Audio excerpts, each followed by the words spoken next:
नमस्कार, मैं हूं आपके साथ इश्तियाक अहमद और आप देख रहे हैं आर्य न्यूज। रुक करेंगे देश और दुनिया की तमाम खबरों की तरफ।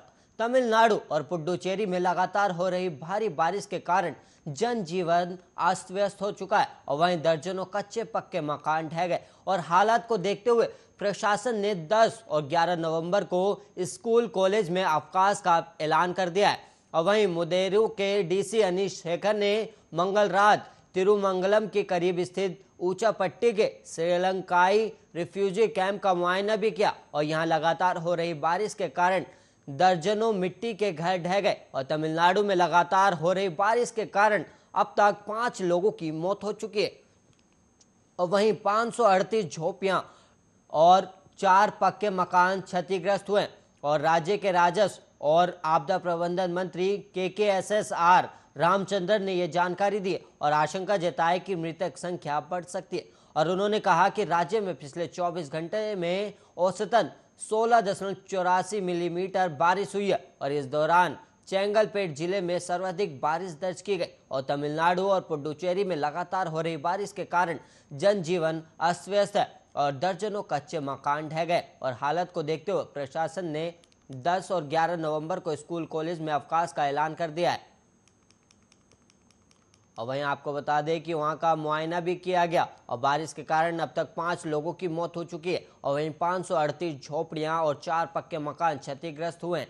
और वहीं आपको बता दें ये मंत्री ने ये जानकारी दी और उन्होंने कहा कि मृतकों की संख्या में इजाफा हो सकता है।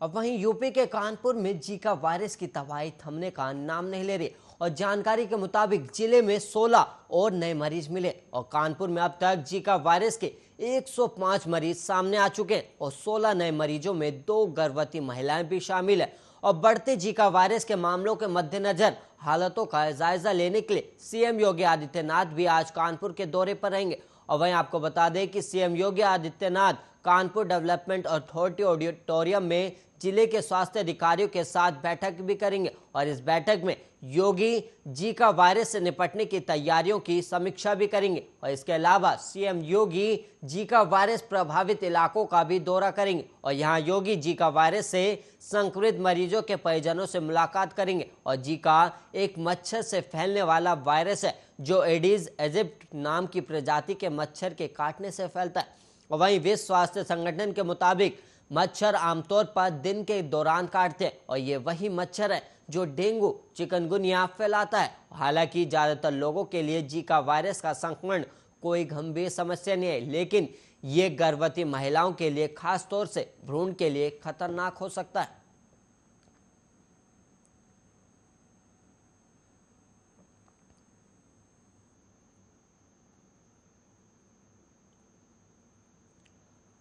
और वहीं उत्तर प्रदेश के मेरठ में सिटी रेलवे स्टेशन पर मंगलवार दोपहर 3:30 बजे डाक से धमकी भरा पत्र पहुंचा और इस पत्र में मेरठ सहित कई जिलों में रेलवे स्टेशनों को 26 नवंबर और 6 दिसंबर को धार्मिक स्थलों को बम से उड़ाने की धमकी दी गई है और इसको लेकर जीआरपी ने रेलवे स्टेशन पर सघन चेकिंग भी कराई है। और मेरठ सिटी रेलवे स्टेशन अधीक्षक के नाम से भेजे गए इस पत्र में लिखा है कि मैं अपने जिहादियों की मौत का बदला जरूर लूंगा और खुदा मुझे माफ कर देना, हम हिंदुस्तान को तबाह कर देंगे। और 26 नवंबर को गाजियाबाद, हापुड़, मेरठ, मुजफ्फरनगर, अलीगढ़, खुर्जा, कानपुर, लखनऊ, शाहजहांपुर सहित कई रेलवे स्टेशनों को बम से उड़ा देंगे। और वहीं आपको बता दें कि 6 दिसंबर को अयोध्या के हनुमानगढ़ी, राम जन्मभूमि, इलाहाबाद, गाजियाबाद, मेरठ, मुजफ्फरनगर और सहारनपुर समेत यूपी के कई मंदिरों को बम से उड़ा देंगे। और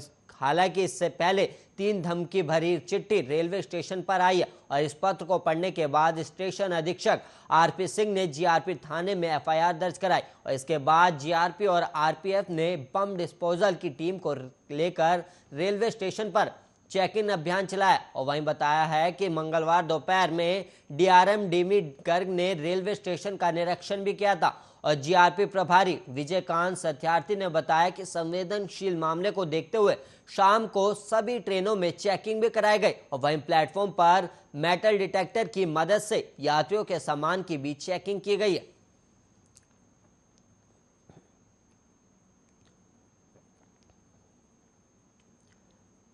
और वहीं क्रूज ड्रग्स केस को लेकर महाराष्ट्र में जारी सियासत थमने का नाम नहीं ले रही। और वहीं आज नवाब मलिक ने देवेंद्र फडणवीस पर गंभीर आरोप लगाए और नवाब मलिक ने कहा कि देवेंद्र फडणवीस के आशीर्वाद से महाराष्ट्र में उगाई और जाली नोटों का कारोबार चल रहा था। और नवाब मलिक ने समीर वानखेड़े का भी जिक्र किया है और वो बोले कि पूर्व सीएम अधिकारी को बचाने की कोशिश करें क्योंकि वो उनका करीबी है। और आगे नवाब मलिक ने कहा कि हैदर आजम नाम के नेता को फडणवीस ने फाइनेंस कॉरपोरेशन का अध्यक्ष बनाया था, जबकि वह बांग्लादेश के लोगों को मुंबई में बसाने का काम करता है और उसकी दूसरी पत्नी बांग्लादेशी है जिसकी मालट पुलिस जांच कर रही थी। और कहा गया कि जब पुलिस जांच कर रही थी तब सीएम ऑफिस से फोन आया था जिसके बाद मामले को दबाया गया। और नवाब मलिक ने आरोप लगाया कि देवेंद्र के इशारे पर महाराष्ट्र में उगाई का काम हो रहा था, चाहे वो मामला बिल्डर्स का हो या फिर झगड़े का, सब में उगाई की जाती है। और ये भी कहा गया कि अगर विदेश से अंडरवर्ल्ड का फोन आ जाता था तो पुलिस भी मामला रफा दफा कर देती थी। और पूर्व सीएम देवेंद्र फडणवीस ने दावा किया कि नवाब मलिक के परिवार ने अंडरवर्ल्ड के लोगों से जमीन खरीदी थी और यह भी कहा गया कि जमीन को दाऊद के लोगों से सस्ते में खरीदा गया। और वहीं फडणवीस ने 2 नाम बताए, इसमें सरदार शाह वली खान और मोहम्मद सलीम पटेल का जिक्र किया गया था। और उन्होंने बताया कि सरदार शाह वली खान 1993 बम ब्लास्ट का गुनहगार है जिसे उम्र कैद हुई थी और मोहम्मद सलीम पटेल दाऊद इब्राहिम का गुर्गा था। और वहीं फडणवीस ने आरोप लगाते हुए कहा था कि कुर्ला में एक 3 एकड़ जगह है और इसे गोवा वाला कंपाउंड कहा जाता है और ये जगह एलबीएस रोड पर है जो काफी महंगा इलाका है। और इस जमीन की एक रजिस्ट्री सॉलिड्स नाम की कंपनी के नाम पर हुई थी जो कि नवाब मलिक के परिवार की ही है और इसकी बिक्री सरदार शाह वली खान और सलीम पटेल ने की थी।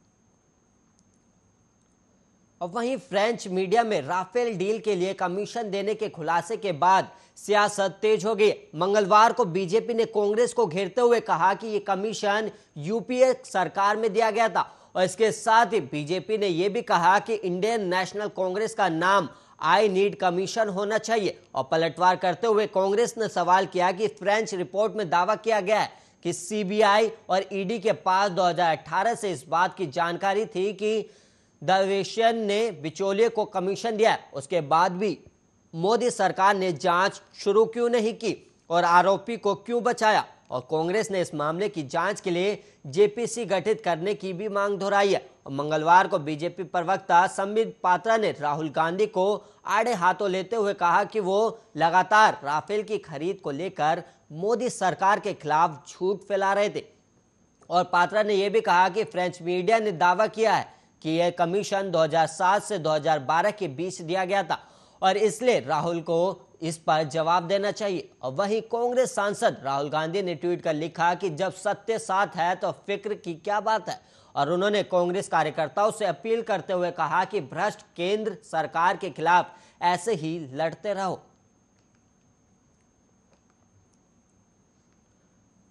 अब वहीं कृषि कानूनों के विरोध में दिल्ली की सीमाओं पर किसानों का आंदोलन लगातार जारी है और इसी बीच सोनीपत के कुंडली सिंगू बॉर्डर पर बुधवार को प्रदर्शन में शामिल एक किसान का शव फांसी के फंदे पर लटका मिला और मृतक किसान का नाम गुरप्रीत सिंह बताया जा रहा है और वो पंजाब के फतेहगढ़ साहिब का रहने वाला था। और वहीं बताया जा रहा है कि गुरप्रीत सिंह फतेहगढ़ साहिब के अमरोहा तहसील के रुड़की गांव का रहने वाला था और वो ये बीकेयू सिद्धपुर से जुड़ा था। हालांकि अभी ये पता नहीं चला है कि उसकी हत्या हुई है या आत्महत्या हुई है और कुंडली थाने की पुलिस दोनों एंगल पर जांच कर रही है और पुलिस ने शव को कब्जे में लेकर पोस्टमार्टम के लिए भी भेज दिया और पुलिस का कहना है कि रिपोर्ट आने के बाद ही मौत की असली वजह का पता चल पाएगा। और वहीं कृषि कानूनों के खिलाफ किसान आंदोलन का 1 साल पूरा होने वाला है। ऐसे में किसान संगठन ने 29 नवंबर से शुरू हो रहे संसद के शीतकालीन सत्र ट्रैक्टर मार्च निकालने का फैसला किया। दरअसल किसान एकता मोर्चा के तहत किसान संगठनों की बैठक हुई है और इस बैठक में किसान आंदोलन की आगे की रणनीति पर चर्चा हुई और इस बैठक में राकेश टिकैत, दर्शनपाल सिंह और गुरनाम सिंह समेत कई बड़े किसान नेता शामिल हुए और किसानों ने अपनी ताकत का प्रदर्शन बढ़ाने का फैसला भी किया और 29 तारीख से संसद में शीतकालीन सत्र शुरू होने के बाद टिकरी और गाजीपुर के किसान विरोध प्रदर्शन करने और अपने मुद्दों को उजागर करने के लिए संसद भवन की ओर बढ़ेंगे। हालांकि दिल्ली पुलिस के सूत्रों ने बताया कि ऐसे किसी भी मार्च की अनुमति नहीं दी जाएगी। अगर किसान संसद के लिए तैयार होंगे, जो इस साल दिल्ली के जंतर मंतर पर हुआ था, उसकी अनुमति दी जा सकती है।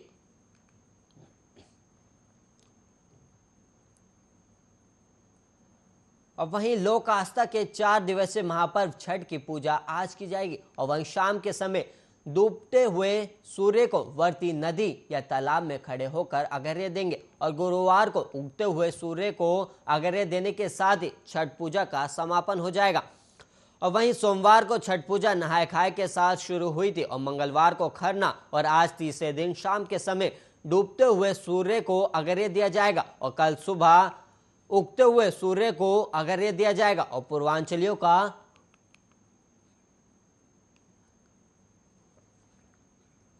और सबसे बड़ा और पवित्र पर्व बिहार यूपी के सीमावर्ती क्षेत्रों और राष्ट्रीय राजधानी दिल्ली में मनाया जाता है। और दिल्ली में जहां भी बिहार और पूर्वी उत्तर प्रदेश के लोग रहते हैं, वो छठ का पर्व धूमधाम से मनाते हैं।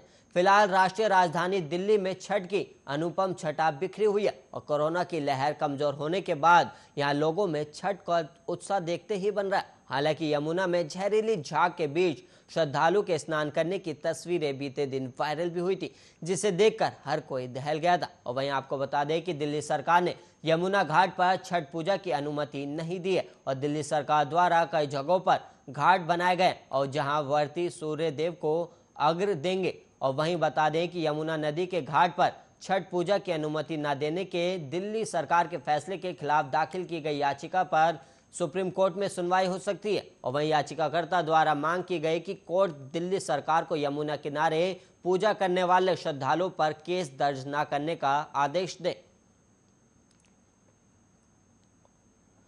और वहीं केंद्रीय स्वास्थ्य मंत्री मनसुख मंडाविया ने मंगलवार को कहा कि 96 देशों ने भारत के साथ कोविड-19 टीकाकरण प्रमाण पत्र को परस्पर मान्यता देने पर सहमति जताई है। और मांडविया ने कहा कि भारत सरकार दुनिया के बाकी हिस्सों के साथ संपर्क में, ताकि दुनिया के सबसे बड़े कोविड-19 टीकाकरण कार्यक्रम के लाभार्थियों को स्वीकृति दी जा सके और मान्यता मिल सके, ताकि वह शिक्षा, व्यवसाय और पर्यटन उद्देश्यों के लिए आसानी से यात्रा कर सके। वहीं स्वास्थ्य मंत्री ने कहा कि वर्तमान में 96 देशों ने टीकाकरण प्रमाण पत्रों की परस्पर मान्यता के लिए सहमति व्यक्त की है। और मंत्रालय ने कहा कि इन देशों से लगातार यात्रा करने वाले लोगों को 20 अक्टूबर 2021 को अंतर्राष्ट्रीय आगमन के मद्देनजर जारी केंद्र स्वास्थ्य मंत्रालय के दिशा निर्देशों के अनुसार कुछ छूट प्रदान की जाएगी। और वहीं मंत्रालय के मुताबिक जो लोग विदेश यात्रा करना चाहते हैं, वो अंतर्राष्ट्रीय यात्रा टीकाकरण प्रमाण पत्र को कोविन पोर्टल से भी डाउनलोड कर सकते हैं। और जिन 96 देशों ने टीकाकरण प्रमाण पत्रों की परस्पर मान्यता के लिए सहमति व्यक्त की है, उनमें Canada, America, Britain, France, Germany, Belgium, Ireland, Netherlands, Spain, Bangladesh, Finland, Mali, Ghana, ऐसे तमाम देश हैं। और आपको बता दें कि दुनिया के बाकी देशों में दोनों देसी वैक्सीनों को मान्यता दिलाने के लिए स्वास्थ्य और विदेश मंत्रालय साथ मिलकर काम कर रहा है। और वहीं पूरी दुनिया के सबसे बड़े वैक्सीनेशन कार्यक्रम में अब सरकार ने हर घर दस्तक प्रोग्राम भी शुरू किया और इसमें स्वास्थ्य कर्मी घर घर जाकर लोगों को वैक्सीन लगा रहे हैं। और देश में अब तक 109 करोड़ से ज्यादा टीके लगे और अब तक पहली डोज 74 करोड़ 21,62,940 जबकि 34 करोड़ 86,53,416 लोगों को अब तक दूसरी डोज लगाई गई है। और देश को उम्मीद है कि हर घर दस्तक प्रोग्राम से टीकाकरण में तेजी आएगी और जल्द ही पूरे देश को वैक्सीन लग जाएगी।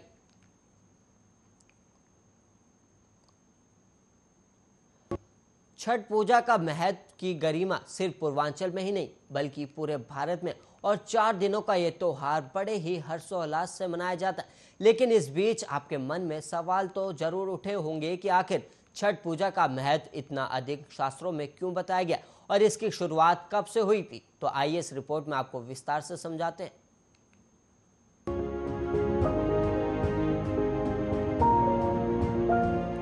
हिंदू पंचांग के अनुसार कार्तिक मास के शुक्ल पक्ष की षष्ठी तिथि को ही महाछठ का पर्व मनाया जाता है। इस दिन सूर्य देव की बहन छठ मैया और भगवान सूर्य की पूजा का विधान है। धार्मिक मान्यता के अनुसार छठ का व्रत संतान की प्राप्ति, कुशलता और उसकी दीर्घायु की कामना के लिए किया जाता है। चतुर्थी तिथि पर नहाए खाए से इस पर्व की शुरुआत हो जाती है और षष्ठी तिथि और को छठ व्रत की पूजा व्रत और डूबते हुए सूरज को अर्घ के बाद ही अगले दिन सप्तमी को ही उगते सूरज को जल देकर प्रणाम करने के बाद व्रत का समापन किया जाता है। शास्त्रों के अनुसार छठ देवी भगवान ब्रह्मा जी की ही मानस पुत्री और सूर्य देव की बहन है। उन्हीं को प्रसन्न करने के लिए ये पर्व मनाया जाता है। पुराण में ही इस बात का उल्लेख मिलता है कि ब्रह्मा जी ने ही सृष्टि की रचने के लिए स्वयं को 2 भागों में बांट दिया, जिसमें दाहिने भाग में पुरुष और बाएं भाग में प्रकृति का रूप सामने आया। प्रकृति का छठा अंश होने के कारण इनका नाम षष्ठी है, जिसे छठी मैया के नाम से जाना जाता है। शिशु के जन्म के छठे दिन भी इन्हीं की पूजा की जाती है। इनकी उपासना करने से बच्चों को स्वास्थ्य, सफलता, दीर्घायु का आशीर्वाद मिलता है। पुराणों में इन्हीं देवी का नाम कात्यायनी बताया गया है, जिनकी नवरात्रि की षष्ठी तिथि को पूजा की जाती है। पुराण की कथा के अनुसार जब प्रथम मनु के पुत्र राजा प्रियव्रत को ही कोई संतान नहीं हुई, इस कारण वे बहुत दुखी रहने लगे थे। महर्षि कश्यप के कहने पर राजा प्रियव्रत ने एक महायज्ञ का अनुष्ठान संपन्न किया, जिसके परिणाम स्वरूप उनकी पत्नी गर्भवती तो हुई, लेकिन दुर्भाग्य से बच्चा गर्भ में ही मर गया। पूरी प्रजा में मातम का माहौल छा गया। उसी समय आसमान में एक चमकता हुआ पत्थर दिखाई दिया, जिस पर षष्ठी माता विराजमान थी। जब राजा ने उन्हें देखा तो उनसे उनका परिचय पूछा। माता षष्ठी ने कहा कि मैं ब्रह्मा की मानस पुत्री हूँ और मेरा नाम षष्ठी देवी है। मैं दुनिया के सभी बच्चों की रक्षक हूँ और सभी निसंतान स्त्रियों को संतान सुख का आशीर्वाद देती हूँ। इसके उपरांत ही राजा प्रियव्रत की प्रार्थना पर देवी षष्ठी ने ही उस मृत बच्चे को जीवित कर दिया और उसे दीर्घायु का वरदान दिया। देवी षष्ठी की ऐसी कृपा देखकर राजा प्रियव्रत बहुत प्रसन्न हुए और उन्होंने षष्ठी देवी की पूजा आराधना करनी शुरू कर दी। मान्यता है कि राजा प्रियव्रत के द्वारा छठी माता की पूजा के बाद ये त्योहार मनाया जाने लगा। अच्छा, अब कुछ नियम भी हैं जिन्हें मानना बेहद जरूरी होता है। तो आपको बता दें कि छठ पूजा के व्रत की शुरुआत करते समय स्नान करके साफ कपड़े पहन लें। इसके अलावा ध्यान रखें कि प्रसाद बनाते समय आप पवित्र हों, ना ही प्रसाद बनाते समय बीच में कुछ खाएं। सूर्य भगवान को अर्घ्य देने वाला पात्र तांबे या पीतल का होना चाहिए। सूर्य को कभी भी स्टील, चांदी, प्लास्टिक, कांच के पात्र के से जल नहीं देना चाहिए। व्रत रख रही महिलाओं को व्रत के दौरान बेड या चारपाई पर नहीं सोना चाहिए। वे फर्श पर दरी या चादर बिछाकर सोए। छठ पूजा का प्रसाद चूल्हे पर ही बनाएं। इसे ऐसी जगह पर ना बनाएं जहां रोजाना खाना बनता है।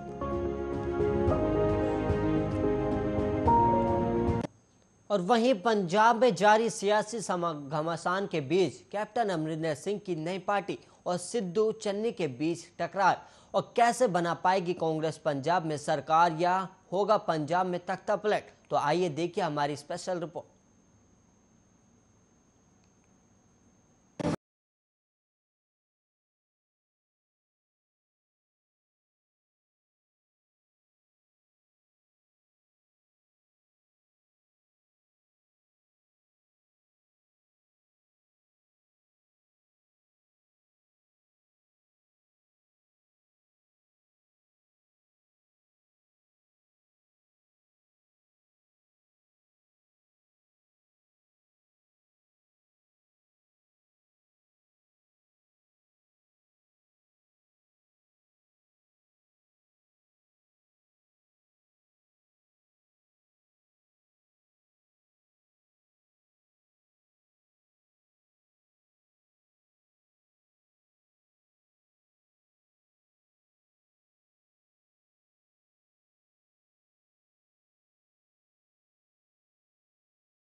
कैप्टन के इस तरह पार्टी से जाने के बाद पंजाब में सियासी फेरबदल होगा?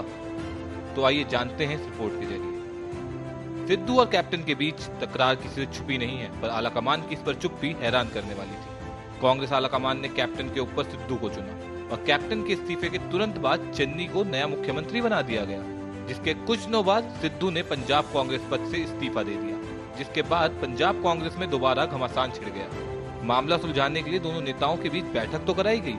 बैठक के दौरान दोनों नेताओं के बीच तनातनी कुछ इस हद तक पहुंची कि सिद्धू बैठक छोड़कर बाहर आ गए, जबकि सिद्धू के व्यवहार से खफा चन्नी को मनाने के लिए पंजाब कांग्रेस के प्रभारी हरीश चौधरी को काफी मशक्कत करनी पड़ी। लेकिन कुछ ही दिनों में सिद्धू ने पंजाब कांग्रेस प्रमुख के रूप में अपना इस्तीफा वापस ले लिया। लेकिन अभी भी पंजाब चीफ नवजोत सिंह सिद्धू और सीएम चरणजीत सिंह चन्नी के बीच अंतर्कलह पार्टी के लिए बहुत बड़ी चिंता का विषय है। हालांकि प्रदेश प्रभारी हरीश चौधरी ने दोनों शीर्ष नेताओं के साथ बैठक की है, जिसमें आगामी विधानसभा चुनाव समेत कई अहम मुद्दों पर चर्चा भी हुई। पर सवाल फिर भी ये कि क्या सिद्धू कैप्टन की जगह ले पाएंगे? क्या पंजाब में कांग्रेस फिर से सरकार बना पाएगी? आलाकमान का क्या होगा पंजाब जीतने का प्लान? इन सभी सवालों का जवाब तो आगामी विधानसभा चुनाव में मिल ही जाएगा। पर इन सबसे बड़ा सवाल ये है कि क्या कांग्रेस आलाकमान निर्णय लेने की अपनी क्षमता को खत्म कर चुकी है, या फिर सिद्धू के हाथ सारे निर्णय लेने की आजादी छोड़ दी गई है। Bureau report, Aryan.